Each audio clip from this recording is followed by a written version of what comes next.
Boa tarde a todos, sejam bem-vindos a mais uma edição do SESI News, e dessa vez cobrindo o mar de desigualdade ao qual estamos afogados. E na edição de hoje, estaremos trabalhando o tema Exploração do Povo pela Perspectiva do Alto da Barca do Inferno, uma célebre obra do escritor, poeta e dramaturgo português Gil Vicente. E na nossa bancada de hoje, esse tema será amplamente debatido, com citações ao livro e alusões que podem ser feitas com a nossa triste, porém atual realidade. A exploração do povo, ou, de maneira mais bem acentuada, do trabalhador, é um fenômeno que ocorre em nosso país desde que nos conhecemos por nação.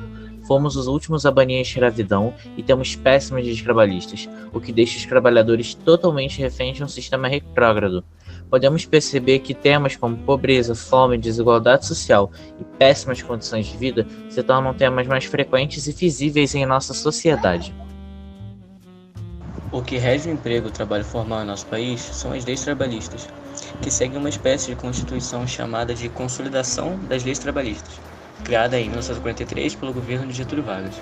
A Consolidação das Leis do Trabalho é uma lei do Brasil, e, portanto, ela se torna referente ao direito do trabalhador e ao direito processual do trabalho, salário mínimo, horas máximas e mínimas do trabalho, vínculos empregatícios e remuneração, horas extras, carteira de emprego assinada e demais coisas popularmente conhecidas são submetidas à CLT. A extrema desigualdade no nosso país se refere quanto aos índices de renda que mostram que os mais ricos se tornam cada vez mais ricos e os pobres se tornam cada vez mais pobres. A classe média se mantém estável, porém oscila em seu poder de compra e perde a qualidade dos serviços. E em nossa nação, grande parte do trabalho se deve ao setor de serviços. Sofremos um processo de reverter nossa industrialização, fazendo com que a mão de obra, portanto, voltasse a ser menos qualificada e mais barata. Isso juntamente com a péssima organização do governo federal e dos estados, além da falta de fiscalização da CLT e da falta de diversidade nos empregos. Assim, fazendo um mercado informal se tornasse um comum à vida dos brasileiros. Justamente pela falta de opções, caminhos semi-predeterminados e exploração dos poderosos sobre os menos favorecidos, percebemos como a obra de Vicente evidencia diretamente todas as dificuldades que os pobres passam desde a Idade Média pela falta de igualdade e soberania dos ricos.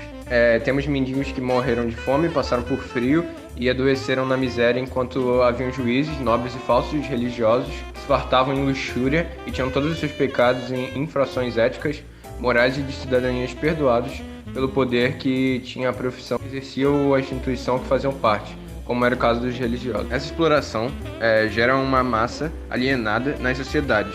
A mobilidade social se torna praticamente nula, criando um mecanismo que torna os ricos sempre mais ricos e poderosos, e os pobres sempre mais pobres.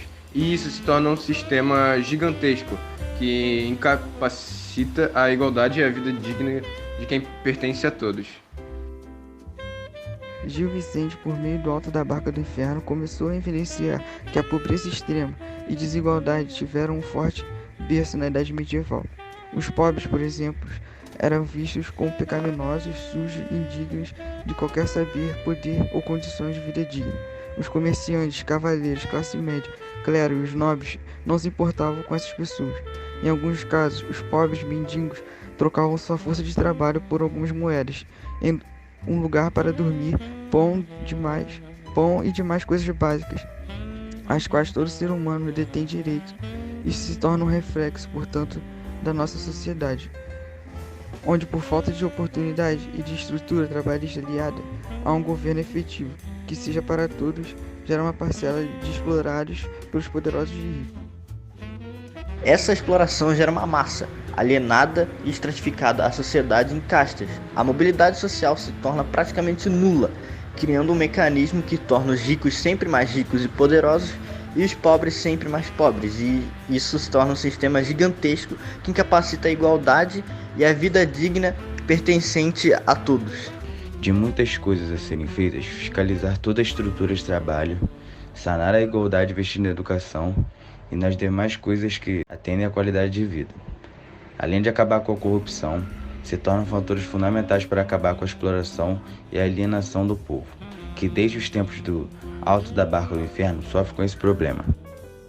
E por fim do nosso programa, gostaríamos de encerrar a edição dessa tarde do SESI News agradecendo profundamente pela presença de todos os nossos espectadores e ouvintes. Espero que vocês tenham gostado do debate, das ideias levantadas acerca do tema e tudo que foi desenvolvido durante o programa. Nos despedimos com 2 célebres citações do patrono da educação brasileira, a qual é a única ferramenta capaz de desalienar o povo e nos dar o pleno poder de nossos direitos como cidadãos. Paulo Freire disse: líderes que não agem através do diálogo, mas insistem em impor suas decisões, não organizam as pessoas. Eles as manipulam. Eles não liberam, nem são liberados. Eles apenas oprimem. E glorificar a democracia e silenciar o povo é uma farsa.